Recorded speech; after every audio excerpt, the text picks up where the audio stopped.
Chapter 4. Alex got 3 or 4 hours of sleep before he had to get up and pace around the hold.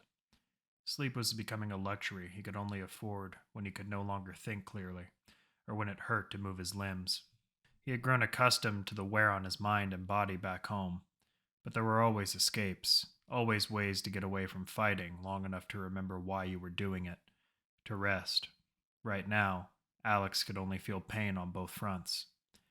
He was the only one awake when Dellen and his team arrived at the chopper with Talia. He assumed Jack was still locked away in the other bunk. The old man's pride likely hurt and his hangover heavy.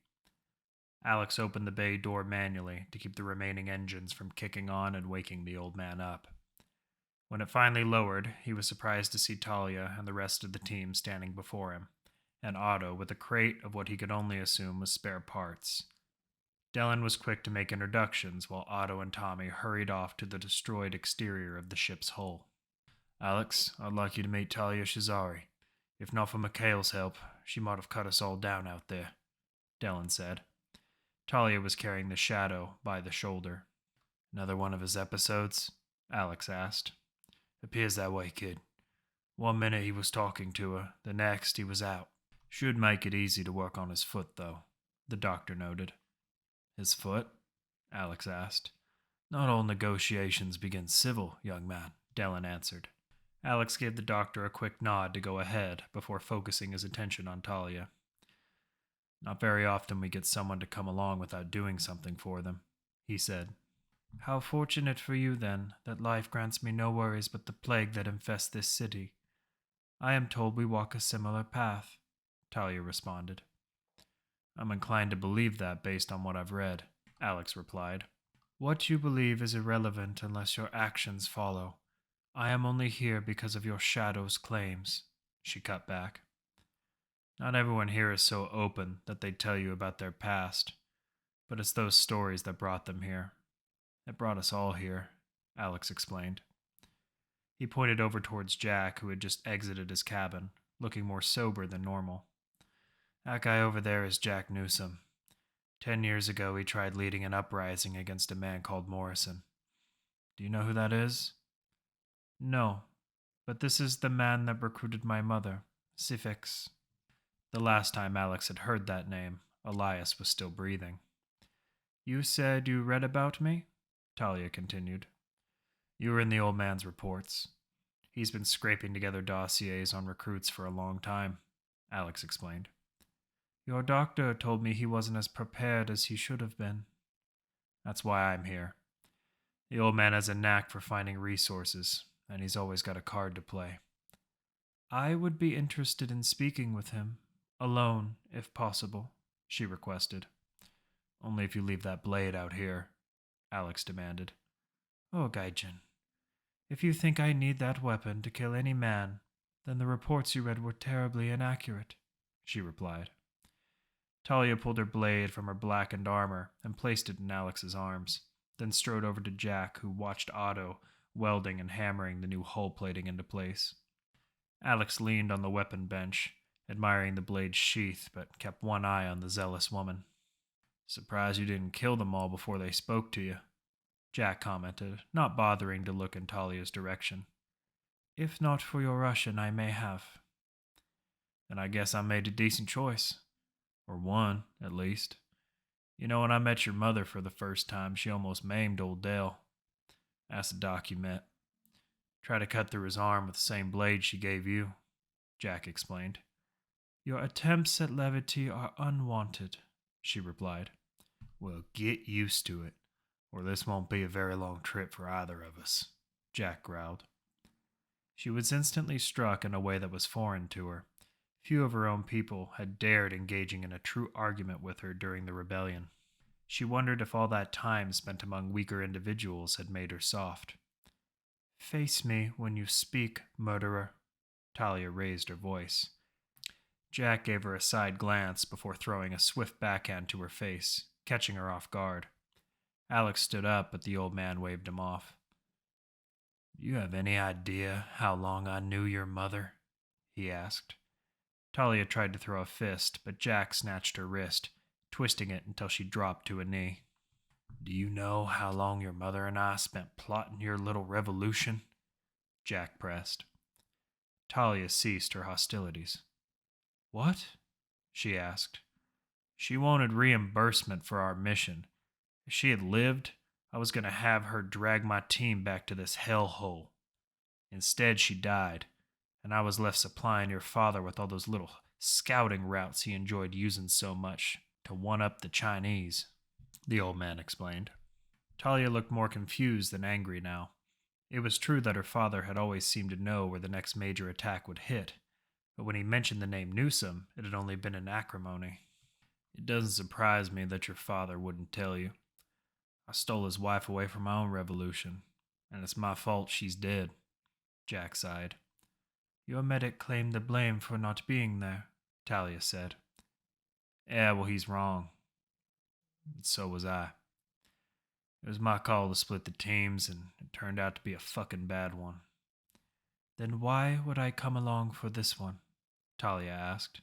Because I know how important it is for you to succeed where your mother failed, and because I have the resources to ensure your father and your people never have to worry about the Chinese again. But I can't give you that unless you join this team, Jack said. Talia grimaced at him.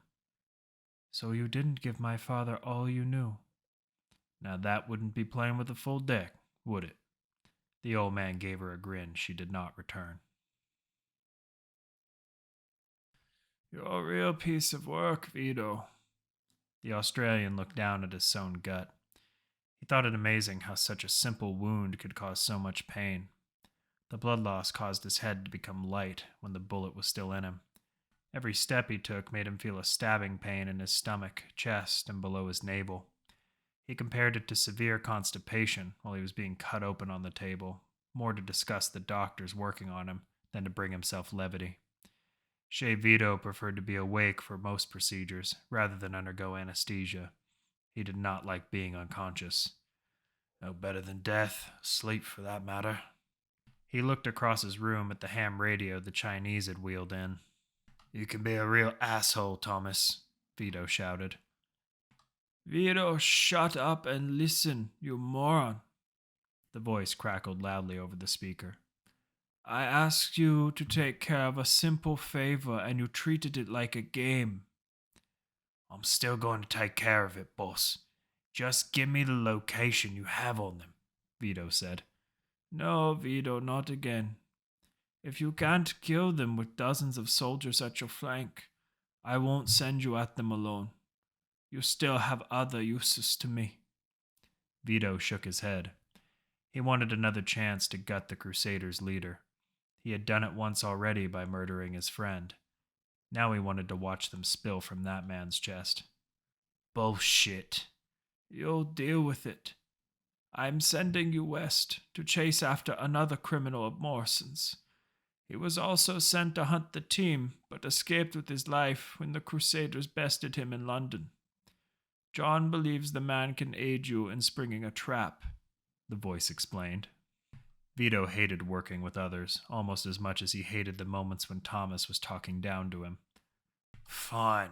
Where's he hiding? Vito asked. In Morocco. You're to find him and bring him back within the fold.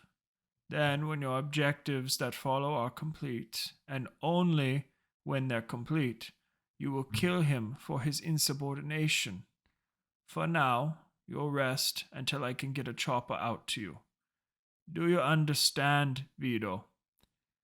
Yeah, I get it, boss. What's this bloke's name? Ezra, the voice reverberated. Shea Vito had no intent on resting while he waited for his airlift. He reacquired his gear, though the excess weight wore him down more than it should have. The threat of tearing a stitch didn't matter to him either. The worst was over, and he could mend skin later. He fought through the pain until he saw his parang, still bloody from its last fight, laying on one of the operating tables. The memory of Alex Velasco shooting him in the stomach came back to him. It didn't make him cringe. Instead, he smiled, sheathing his blade. Flakes of dried blood fell to the ground, and he placed a hand over his stitches. Vito let out a small chuckle that shot pain from his belly up to the top of his abdomen. The child had been intent on making him hurt, making him suffer. Killing the man's friend worked to his advantage. Vito was still alive and breathing.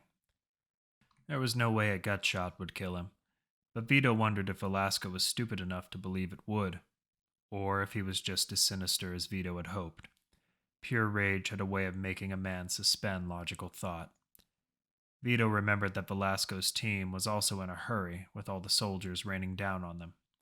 Somewhere in the back of the bounty hunter's head, he pondered why Alex wouldn't trade a life for a life. Then he shifted his mind to the advantage placed before him. If the Crusaders believed him dead, then setting a trap with this Ezra would be easier than the failed frontal assault. Chez Vito wished he would have killed Tran himself for exposing their trap out of pride. They had the head of the snake caught under the flat of their knives, and a simple twist either side would have lobbed off the head. Instead, Tran had chosen to taunt the snake by moving his face too close. For his effort, it sprang up and bit the man in the neck. Overconfidence had caused his death. The same overconfidence had almost cost Vito his life. The Chinese were a dangerous bunch to be involved with. It was Vito's opinion that they had been given too much too soon after a war that nearly ended the planet if not for a couple of brilliant minds. If the Russians had to pay for their mistake, why weren't the Chinese? It didn't matter now. From his hospital bed, he could see the stadium-sized hole in the ground being dug out by Japanese slaves. The council in Jerusalem had made good on its word. A Cloudbreaker reactor was coming to Beijing. Tandori Shazari was not a man who welcomed the presence of outsiders, especially within the safety of his sanctuary. Only his love for his daughter trounced his fears of letting them into his camp. In his mind, he knew he had raised a strong and fearsome woman. He had to. The world, their world, held no place for the weak. He knew she was different than the others he watched over, not just in her appearance she had adopted from her mother, but in her belief. Talia saw herself as a hand of God, brought into this world only to wipe away evil wherever it hid. Tandori was never a man of religion, unlike his wife Sifix, who had been raised a devout Catholic, but Tandori saw no reason to discourage her beliefs, extreme as they were. His daughter's zeal had been useful in their struggle against the Chinese. The belief that a simple slave could walk the heavens with no fear of pain or death was empowering to the many who would never taste the fruit of rebellion's labor. Tandori's staging ground for his rebellion was set up in an old port hangar in what had been known as the Ronghei Industry Park at the coast of Tianjin. It was where slaves had been moored in after the nuclear disaster in Fukushima, though Chinese censorship made sure it was never known to the public. At first, Tandori hated the port. He saw it as a monument to the degradation of his people. But when he led the first assault against the Chinese soldiers who forced them into their bonds, the ground was given meaning. Few had died on his side, but the ground was consecrated by the blood they spilled, and in wresting that ground from their captors, it became a new home. He knew freedom could not be won without war. His daughter's religion inspired hope. The sacrifices Tandori and his soldiers suffered were reminders of his people's pride. That pride and hope was the currency in keeping his people from reverting to their fate if they ever surrendered. Tandori looked down upon his people from a catwalk overlooking a major portion of the hangar. There were tents and shacks set up along the walls. Fires burned in the middle. Some small animals ran around chased by children. It was not a perfect existence, but little in this world was after nuclear fire had purified billions. He felt fortunate enough that he and others had established a semblance of community, even if the air was unclean and the fear of death was constant each day.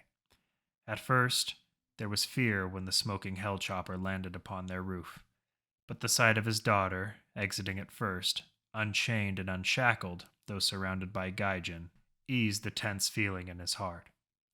He watched with joy as she brought them around the camps. Their people were quick to embrace the Gaijin, another sign that while his people could be ruthless on the battleground, they were not isolationists. One had remained up with Tandori, however, as his foot was injured and body asleep. The old revolutionary did not mind, despite the man's pale white skin that rivaled the snow.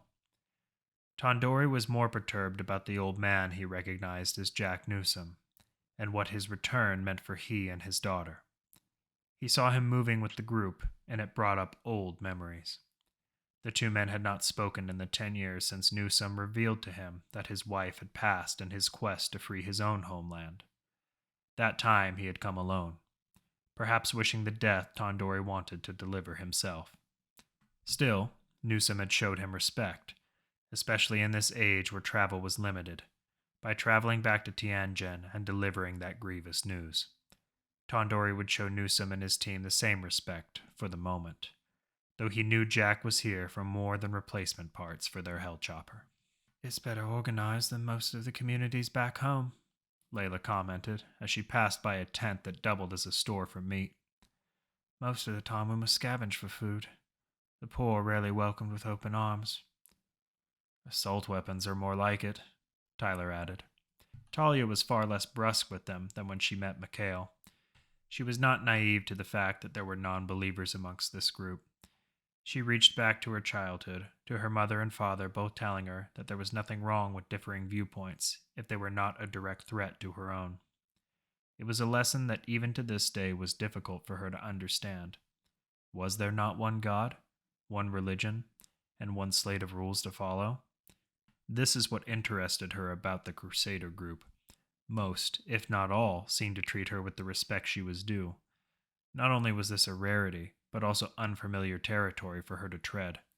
How could people with such a well-rounded grasp of respect and civility not believe? "We do what we can with the land we took, as I'm sure your people have," Talia replied respectfully. "It is not always as peaceful as what you see before you. The Chinese occasionally become brazen in their attacks and bring us down in number. Other times they begin new settlements inner city or at the borders. I ensure their footholds are never too deeply entrenched. That is why I spotted your chopper in the night." "You can take a whole encampment by yourself?" Alex asked with a sense of surprise. "In the night I can accomplish much. Children untrained in the use of weaponry are easy to fool, to scare, and yes, I end them all. Their inexperience makes it that much easier," Talia replied. While some were surprised by this response, only Jack, Alex, and Otto kept their faces neutral. They'd seen plenty in the past and on this trip that made their belief in what was possible pliable. "All of the materials you see before you were salvaged from the inner city by small teams. There was little the Chinese had here but weapons, armor, and small food stores. They never intended long encampments by their own men. Father told me they would exchange their soldiers out every 2 weeks with a fresh batch of supplies," Talia explained. "I'm interested in seeing your father again," Jack spoke up. It was the first words he had spoken since speaking to Talia aboard the Hellchopper. Alex noted he had not reached for his flask once since he had awoken. "I'm unsure he feels the same way, Captain, but I will take you to him now if you wish," Talia said. "Not without me," Alex added. Talia shot her eyes in his direction, but they were not disapproving. "And the rest of your team?" she asked. "Otto and Tommy will have a look around and trade for whatever chopper parts you have, if that's agreeable," Alex said. Talia nodded her head. "Everyone else can have a look around here on their own if you'd permit it." "I see no issue as long as they behave themselves," Talia replied. "After all we've been through, the last thing we want is to start more trouble, miss," Tyler said. "Understandable. Captain, Alex, if you would follow me." Alex watched Talia's father pour steaming water into 4 separate cups that had been weathered by time. Jack, though hesitant at first, grabbed one when it was full, then passed it over to Alex. Tondori allowed his daughter to take one before he picked up his own. "Black tea," Tondori stated, sipping from the handled cup. "I would offer you something else were it available to me." "This is fine, thanks," Alex replied before Jack could get a word out. The old man replied in turn by giving the younger man a stern look. Alex ignored it. He was here to see exactly what the old man didn't want him to see. Jack being chastised. "My daughter tells me you've established a new team. Are they stronger than the last?" Tondori asked. He did not give the old man the respect of looking at him, instead staring down from his catwalk as he spoke. I have my doubts some days. We lost one of our men in a trap set by the Chinese. They still see Syphax as a hero, but wanted my head for being responsible for her death, Jack explained.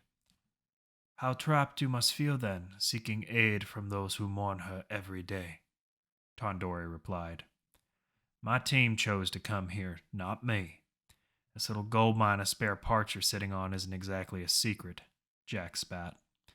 Tandori's head snapped back towards the old man. No doubt they wouldn't be in this part of the world were it not for you. Maybe not, but I didn't expect to see you again. I'd hoped your daughter picked up where your wife left off, keeping the foreigners away by selling her soul to the same people you hate, Jack explained as he set his teacup down. So you could steal her away just like Syphax. Borrow might be a better term, because that's what I'm owed for all this, Jack said, extending his arms. This place might not be a secret, but your people are, and the Chinese would rather keep it that way than look weak. Should I feel lucky, then, that we've only had to fight one army instead of 3 or 4? Tandori asked. His voice was calm, but Alex could see beads of sweat angrily forming on his brow. If we don't get your help, that'll no longer be the case, Jack replied. The world is getting back on its feet, Dory, and your people are behind schedule. You make it sound as if we haven't been trying. We deal with new incursions every week. We scour this land for all we can find, Tandori explained. Yep, and meanwhile the Chinese are erecting a cloudbreaker generator in Beijing.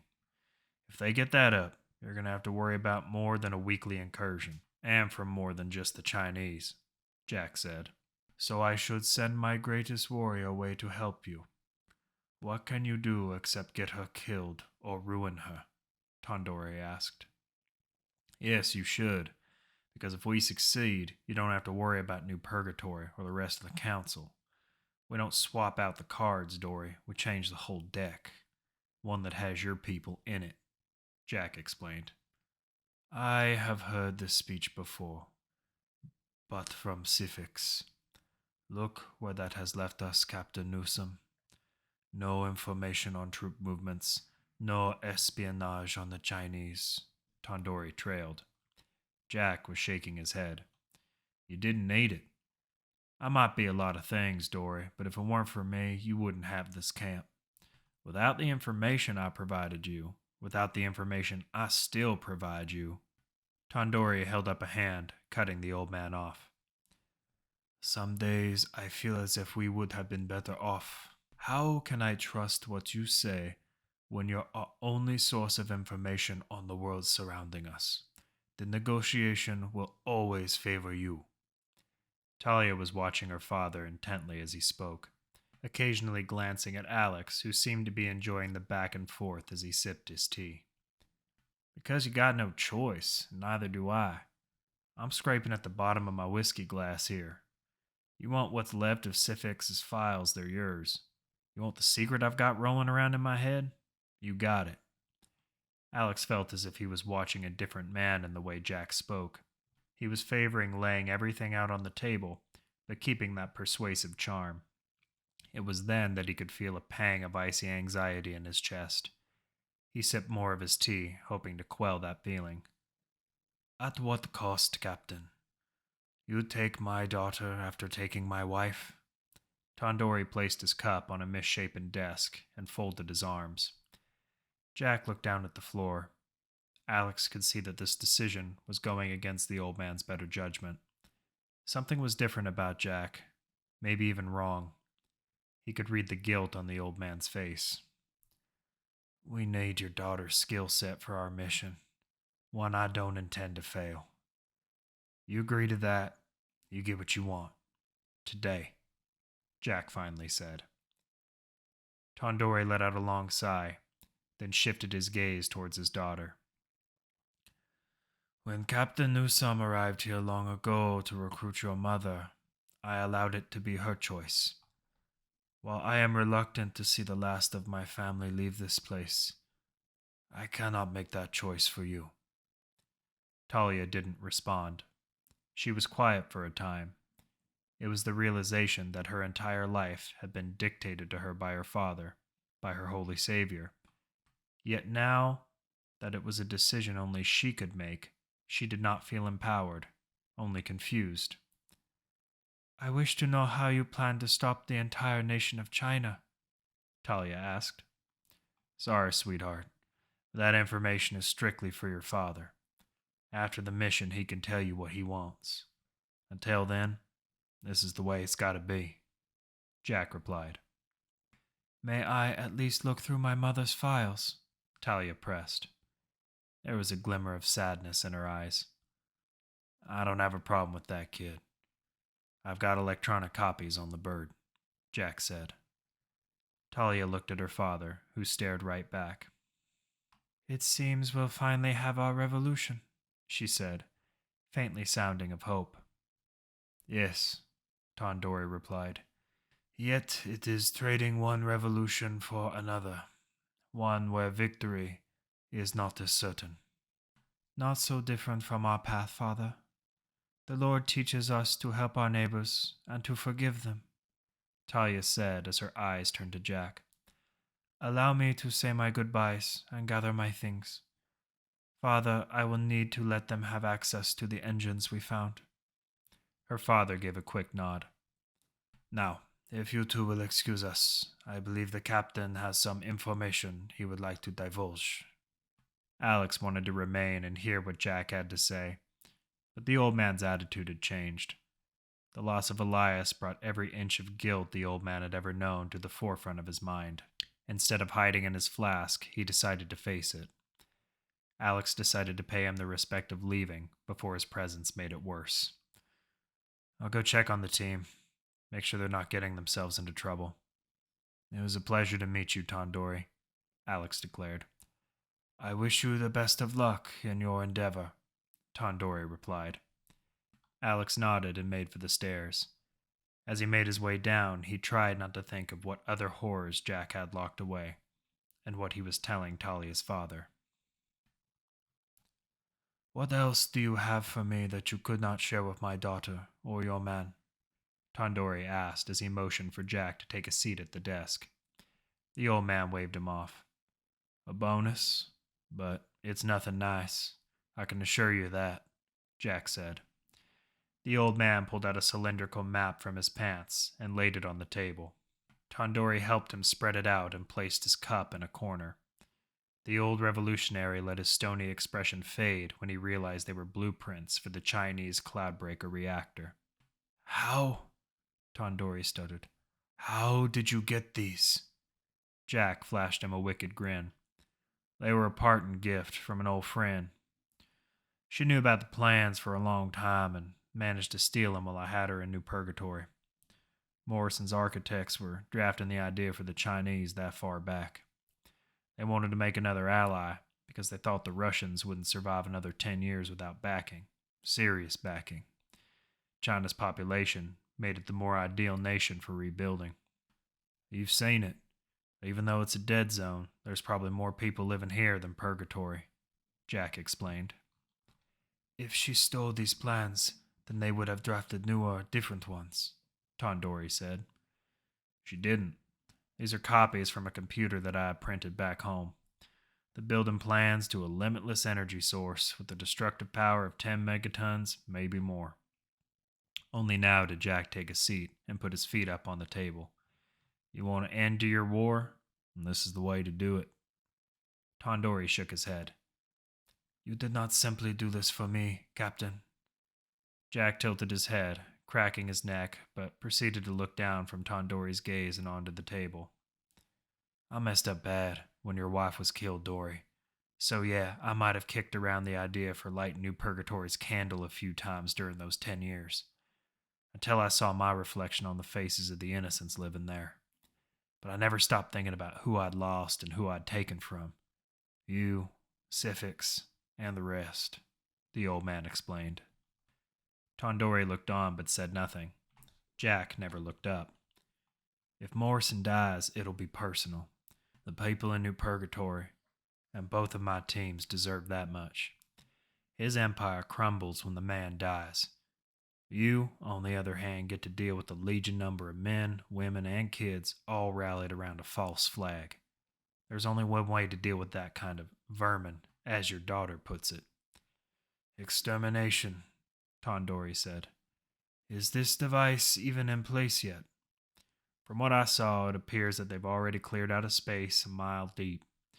But you'll know when they bring in the engineers to fuse the solar and nuclear portions together, Jack replied. How? Tondori asked, giving Jack an inquisitive stare. The incursions will come to a halt. They'll pull everything they have back to Beijing to protect it, Jack explained. Then it will be impossible to penetrate. I would lose everything if we attempted to siege the capital, Tondori replied. Jack just kept a grin on his face, but Dory was not amused. Alex, and what will become of his team? After all they'll have been through, you won't need an army. His team will lead an assault, and then you've got a casualty-free victory and one giant explosion. Why would any of them continue to fight with their war over? Because Alex won't know what else to do. Look at your daughter. When your war with the Chinese is over, do you see her taking on the role of a leader? Or will she always be a defender? A warrior? Jack asked. Neither of us know the answer to that question, Tondori answered. I do, Dory. We know the world as it was, what it takes to restore it. But all they know is war. Second nature. If Alex succeeds, he's not going to want to rebuild New Purgatory. There'll always be another war, another revolution. He just doesn't know it yet. That's why he'll return to help your people, should he survive. That's why I need your daughter now. The two were silent for a time. Tondori considered what Jack had said, and finally looked up at the old man. I need a better commitment than that, Tondori replied. Jack shook his head. I just gave you the heads up on what could be the end of your people. Something you would have found out the hard way after thinking you would finally push the Chinese back forever. I can't give you any more than my word. That's all I have left. Tondori stared for a while before picking his tea back up and taking a long sip, and then finally strode over to the other old man. He placed a hand on his old colleague's shoulders. Then I have no choice other than to trust you, Gaijin. A deal you seem to make often. Only when I have to, my friend. The price for both of our futures is damned high. But I'll see him paid off before I leave this world. Alex was waiting at the bottom of the stairs when Jack came down. I thought you were going to go check on the team, the old man said gruffly. They can keep their own noses clean, Alex replied. So we're at the bottom of the whiskey glass then, huh?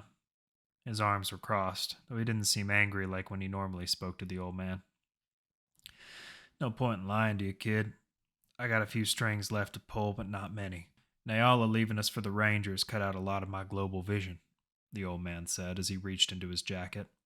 Alex groaned, believing it was for his flask. Jack produced a small black planner, then pushed it to Alex's chest. The younger man grabbed it and opened it up. There were lists of names on each page, some crossed out and some marked in red as KIA. Very few were intact as he flipped through it. He stopped when he happened upon his own name crossed out in dark ink.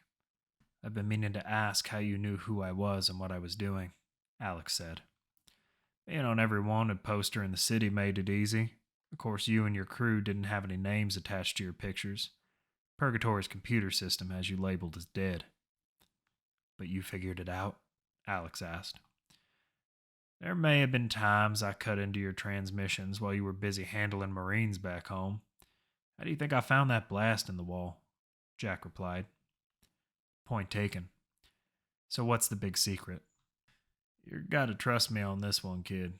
You don't want to know. At least not now. It's better if we keep on like we've been, the old man explained.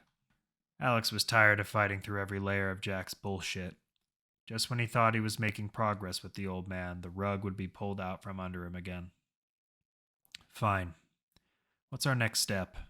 Alex asked.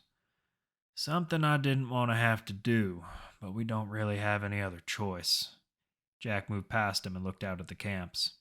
Originally, I'd wanted us to go to Australia, maybe get the Rangers back on our side. We can't do that now. No, I managed to get a hold of Nyala when I was off in my bunk. Rangers damn near killed her when she re-entered their airspace. They exiled her from the country. Tran was right about one thing. We've been labeled as terrorists by the council. I thought the Chinese might have been an isolated incident because of their alliance, but Australia is as neutral as you can get. We've been death-marked, Jack explained. This keeps getting better and better, Alex said as he brought a palm to his face. Where's Nyala now? Heading to Jerusalem.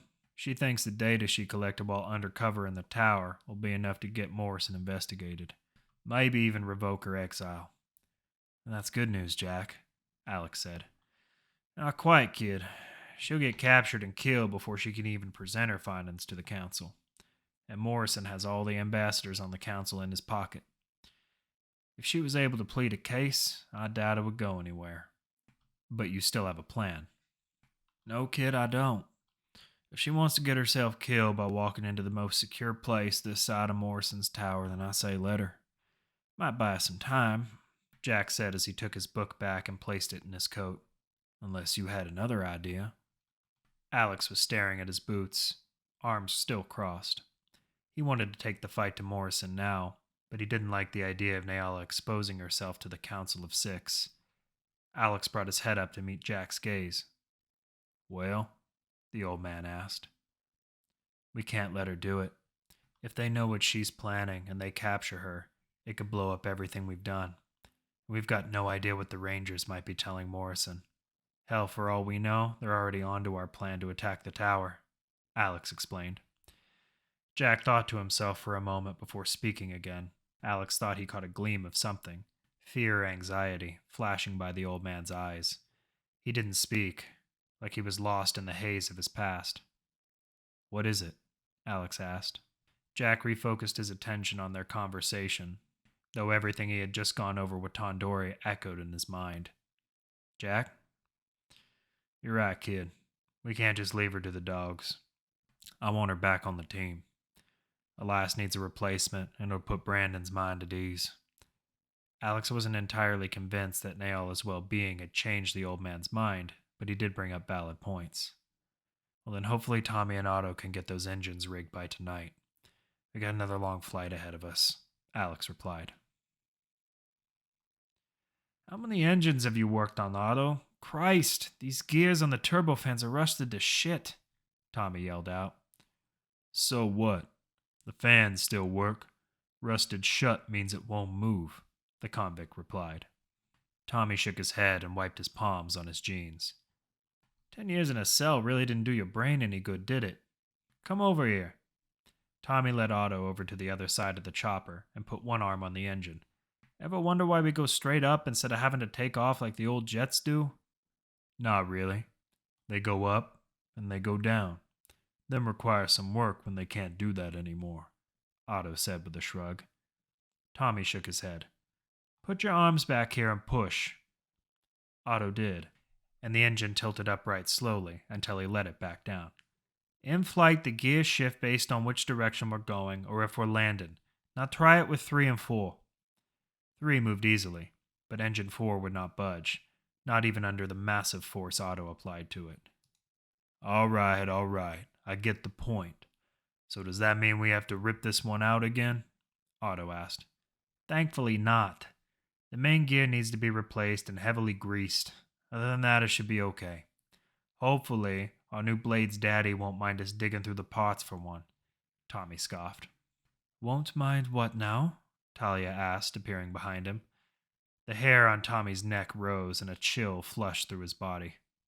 Ha! Otto laughed, climbing back atop the chopper to reach the gearing. Oh, I'm sorry, she said disingenuously. Did I scare you? Talia asked as Tommy turned around, red in the face.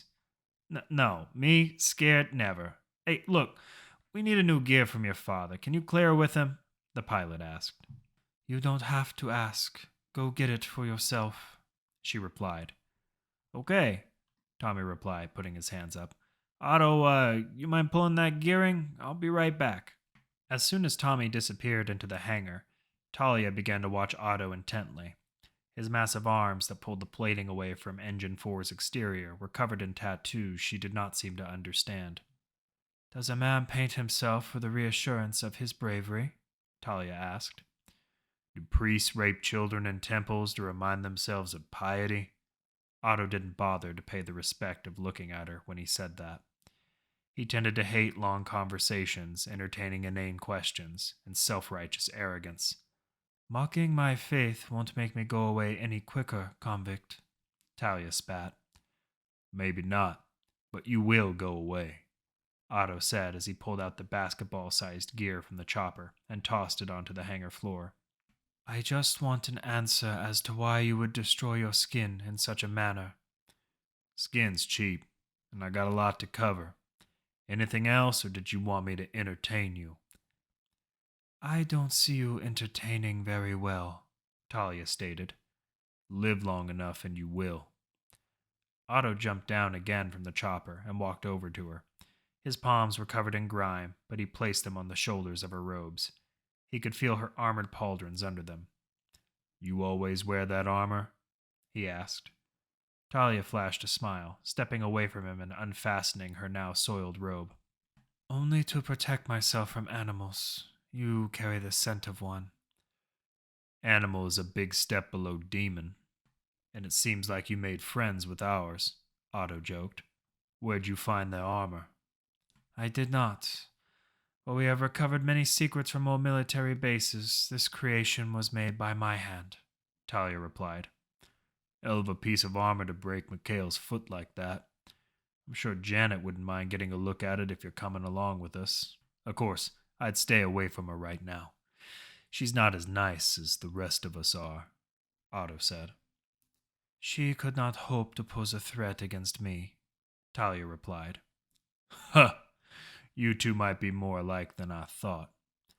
The hatch from the hangar opened, and Tommy climbed up to the roof, a massive gear in both arms. You should have gone, you lug. You realize how heavy these things are? Tommy called out. Not really, Otto replied, grabbing it with one arm and making towards the bird. Friendly man, Talia commented. Only when he's not trying to kill you, Tommy replied. No, it goes in the other way. When Mikhail awoke, it was back inside one of the bunks in the Hell Chopper. His latest dream was brought on by one of the ships moored by the nearby docks. It pulled him back to his original deployment to Severnaya. It was an unspectacular event, as most of his missions usually began, until he was thrown from his bunk into the cold ocean water and forced to swim for the frozen shore. He had not been the only one. 4 others made it to shoreside as quickly, if not quicker than he did. Others froze to death, and their bodies floated in the sea. Some tried to make for the boat, but men atop of the cargo liner fired upon them. Mikhail and the fellow survivors believed they would freeze to death. That was before the trucks came. Men in heavy gear had thrown him and the others into the vehicles, and then drove them to their first sight of Severnaya. Mikhail and the others were half naked as they were driven to the base. Each one was given a beating in front of their cells before they were thrown inside. Mikhail recalled the memory of lying on that cell floor, bruised and beaten. The flooring was almost colder than the outside. The only thought running through his mind was why. After everything he had given for his country, why now? What had he done to deserve a fate away from his home, away from his family? Family. Mikhail pulled himself away from his thoughts about the dream.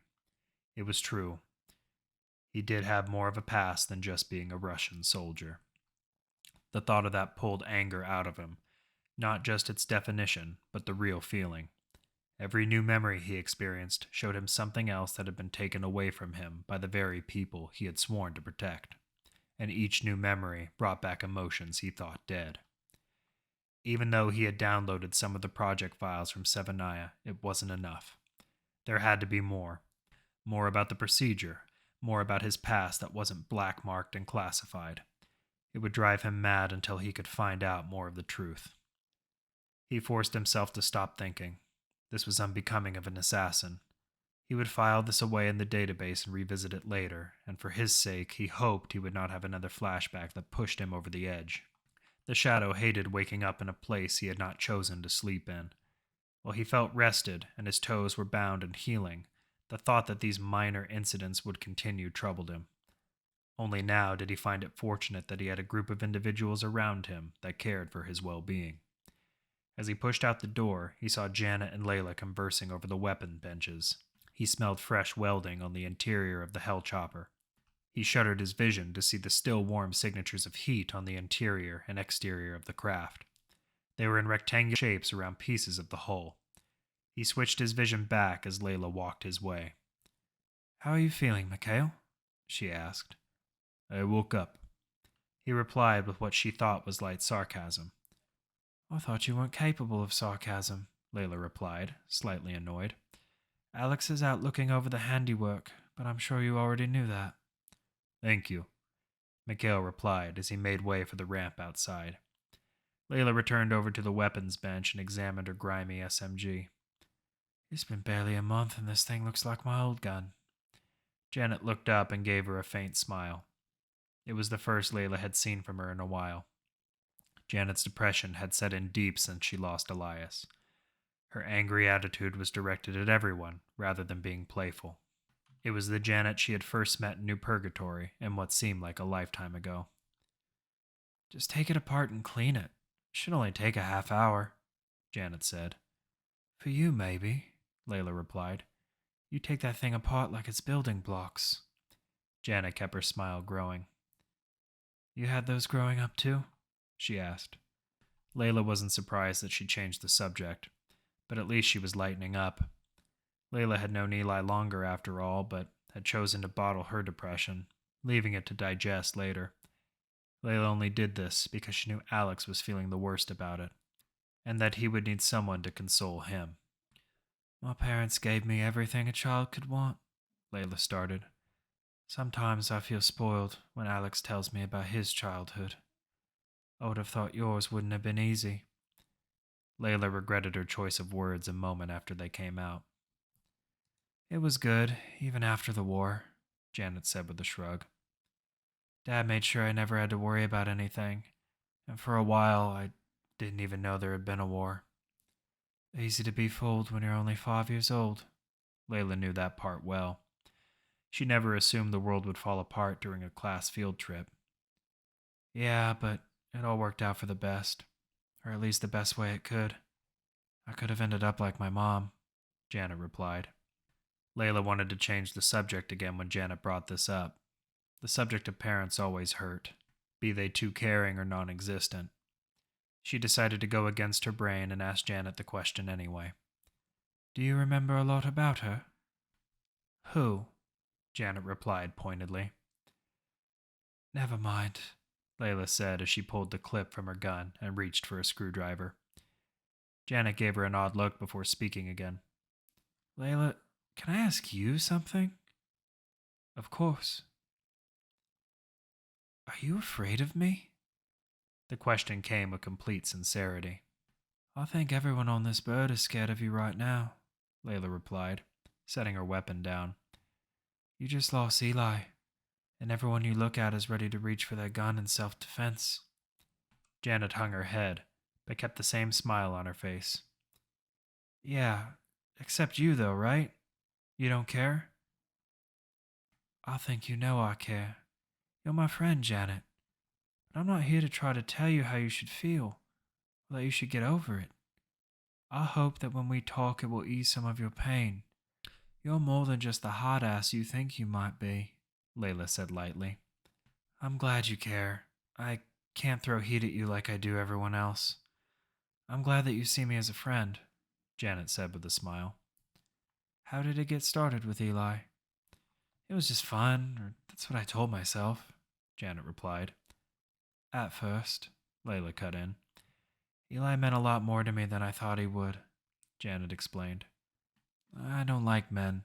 Most of them in this new world are pigs. You know it. You've seen the ones in the fringes before when you ran your salvage team. Eli wasn't like that. A gentleman if I ever met one, and as educated as he could be. He and Alex were always looking for new books, Layla replied. It was more than that. I'm not sure I can explain it. But when I walked into that meeting room back at Alonso's and saw the way he looked at me, Janet said. I'll know exactly what you mean, Layla replied. Yeah, Janet stated plainly. Here, pass your gun over. I'm already done with mine and I need to practice. Mikhail, glad to see you up and about. What do you think of Tommy and Otto's work? Alex asked. The shadow examined the wing with his eyes while the database brought up a subscreen in the corner about the turbofan engines. I would not test it tonight. Waiting until after the exterior cools will ensure no cracking in the new infrastructure. Walking computer has a good point, boss, Tommy said from behind a welding helmet. No hurt in spending a night in Tianjin. Tommy almost sounded encouraging. Oh yeah? Got a date down below, do you, Tom? Alex asked. The pilot pulled back his mask to reveal a face covered in grime and soot, his white teeth shining through the blackness. Does this guy know me or what? Tommy replied as he slapped a hand on Alex's shoulder as he moved past him. See you in the morning, boss. You too, smartphone. The pilot yelled as he made way towards the hatch to the hangar. Alex shook his head, but he was smiling too. That man is going to cause an incident before we leave. He turned to Mikhail. What's a smartphone, by the way? The shadow shook his head. I could drug him and drag him aboard if you wish. Nah, he'd never let you near his drink. I appreciate the thought, though, Alex replied. Who said anything about drugging his drink? Mikhail asked while flashing a sharp smile. It was the first Alex had seen in his time with Russia's secret project. Seems like that last bit of sleep did you well, the young man noted. That is part of the reason I am out here, Mikhail replied. More memories starting to flood back. Everything from just before or during the torture, and feelings have been eroding into me. There is no other way I can describe it. Alex gave him a curious look. You're gonna have to try if you want me to understand. Anger, humor, contempt, and even arrogance. Is this who I was? Mikhail asked. Sounds like confusion, too. Ever consider the new you could experience things the same way the old you could? You'd never know the difference. Mikhail froze momentarily. I cannot have these feelings. They had taken those from me. That's denial. You broke away from your captors, right? Obviously they weren't successful in everything. You were the first, after all, Alex added. Perhaps these emotions are artificial, a part of my assassination protocols. I experience them, but I do not feel them. Bullshit, Alex replied harshly. You're a man who lost his memories. Doesn't matter what those fuckers did to you, you still breathe air, and you're still made of flesh. You can feel again. Mikhail turned towards the end of the hangar, watching the moonlight reflect off the Bohai Sea. Yes, but am I who I was before? The shadow asked somberly. Alex was freezing and wondered if Mikhail's suit did away with the trivialities of hot and cold, or if the shadow was right, and there were just things he couldn't feel. You are who you are now, Koslov. There are few that could have gone through the shit you did and came out sane. Hell, we don't even know half of what they put you through. So you don't remember your old life. Do you really want to think about that pain? The people you lost or the torture? Shit. I might be happy to not remember all that, Alex explained. Alex knew there had to be a bright side to any downfall. Otherwise, what was the point of living? Are you going to stand out here and freeze your ass off, or have a shot of this? Alex asked as he raised the bottle of 1780. Alex pulled it out of storage and had been hiding it in one of his fatigue's deeper pockets. The shadow turned around and looked at the shine on the bottle off the moonlight. Come on, Mikhail. Alex waved his arm for the old soldier to follow him back into the chopper. Let's see if you remember how to drink. Dallin could have been angry that Alex and the rest of the team, sans Tommy, and a few others who opted for sleep, were drinking from the old bottle he had saved. But he knew Jack had given it to the younger man for a reason. He sat in a corner, sober as a bird, while everyone else joked and laughed even in the face of their recent defeat. It could have been Alex's idea as much as Jack's madness, but Dallin was not that naive. The combat medic held 2 glasses in his hand that Layla filled with what was left of the whiskey he had been keeping for some event he couldn't foresee. Jack sat on the floor against the wall by his old friend. Dell offered 1 glass to Jack. 10 years ago, we'd have been cracking this open ourselves, you know, the doctor said lowly. The old man took the glass and downed a quarter of it in a gulp. Yep, maybe. But some things should be enjoyed before a man runs out of breath, Dell. Dellen sipped from his glass as he watched Layla and Janet dance with each other. Mikhail, Alex, and Tyler hammer shots. Even Brandon came out of his shell and was speaking with Otto. You can't tell me it ain't nice to see kids enjoying themselves, you stiff, Jack said with a laugh. If we're all dead tomorrow, we'd have enjoyed nothing. What about Eli? The medic replied. He died with hope, Jack said, before tipping his glass back to his lips again. There's hope in failure? Dellen asked. Jack set his drink down, then looked his old friend in the eyes. I'm sure there are 100 or more refugees back in London that think so. You helped fix their lives when you know you didn't have a chance in hell of saving them all. Sometimes you gotta look at who you've helped. See them grow. Youth is refreshing, Dell. What about your mission? Dellen asked. It'll be there in the morning. Maybe if I'd known that way back when, we wouldn't be sitting here now. Jack grabbed his drink and took another sip. One thing I do know is that you were right. Dell wanted to give him a nasty look, but couldn't. Even after 10 years, Jack still sounded sincere. And through all the trouble they had on their mission, and after, his old captain was still his friend. I can't believe you remember all those places we kept up in London. But the weapons, those weren't mine, Dellen said. I wanted to sell the kids on you. If it meant making me look like an ass, then so be it. You are an ass, Jack. You gave them my fucking 1780, Dellen replied. Cheers, Jack said as the medic took a swig from his glass. Naola ran a weapons shipment there and stored it. She stole it from Morrison, right under his nose.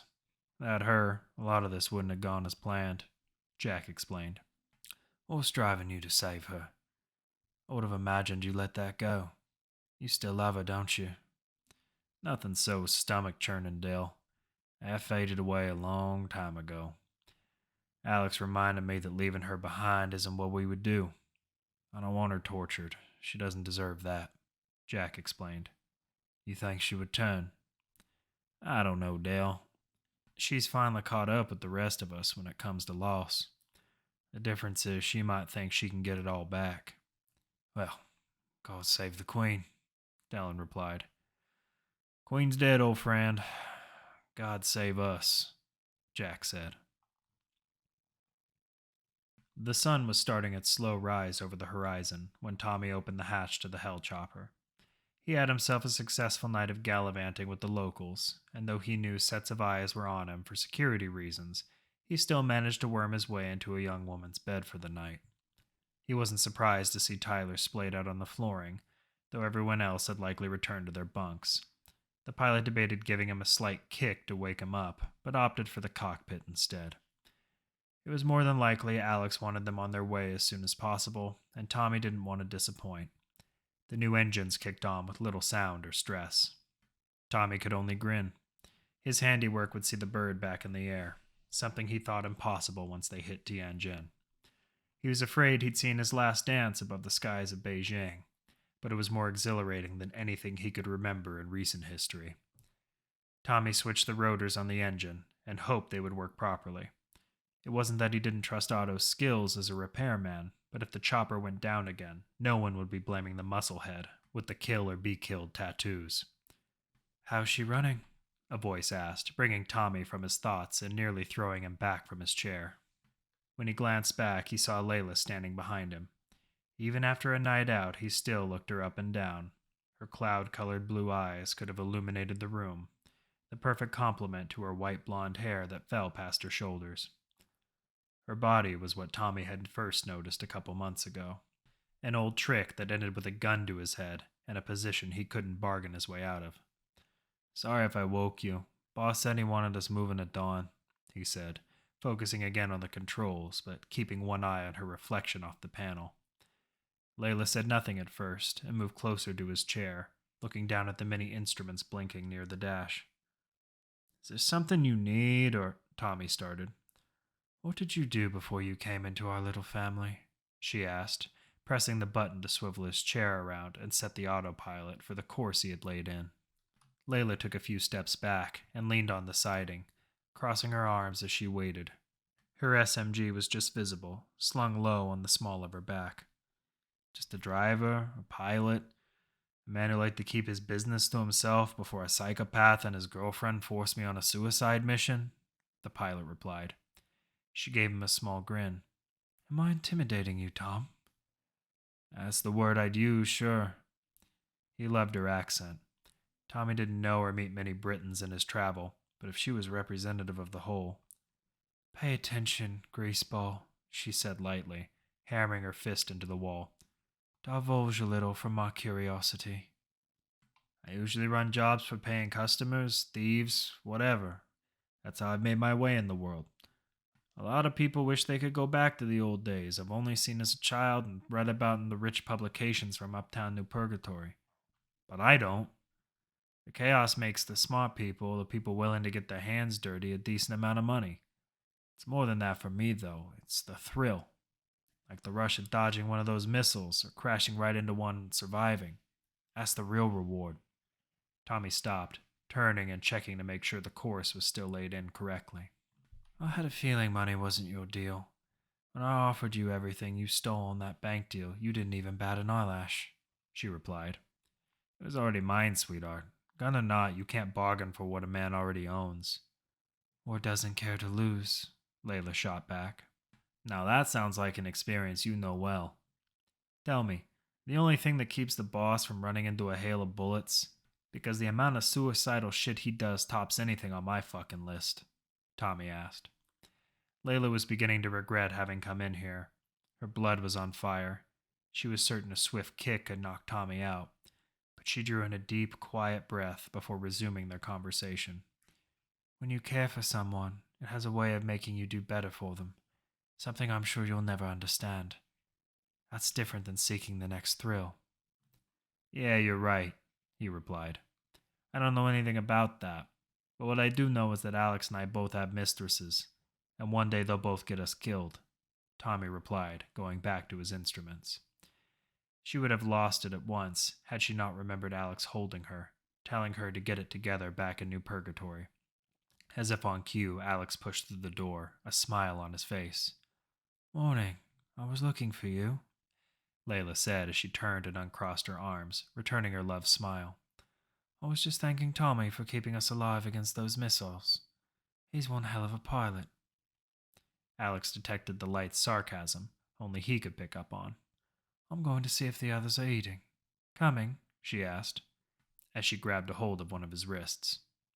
Right behind you, Alex replied.